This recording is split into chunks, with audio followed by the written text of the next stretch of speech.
له هرات څخه تازه او نوی خبر. د هرات په زلزله ځپلو کلیو کې د ژغورنې عملیات پای ته ورسېدل.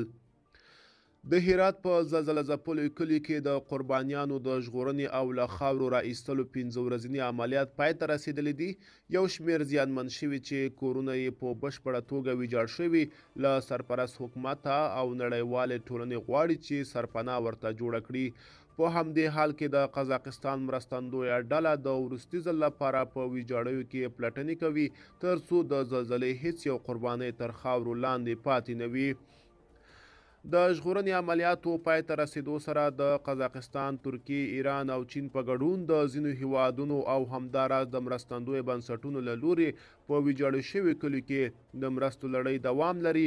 په ټولو زیانمنو کلیو کې زلزله ځپلو ته خیمې، کمپلې او خوراکي توکي ویشل شوي دي. خو د سیمې اوسیدونکي د حکومت له لوري د دایمي سرپناه د جوړېدو غوښتنه کوي. په هرات کې د وروستي زلزلې له امله د ویجاړو شویو کلیو اوسیدونکي د بیړنیو مرستو له نه رسېدو اندېښمن دي. دوی د ژوندانه د لومړنیو امکاناتو لري او بې سرپناه پاتې دي.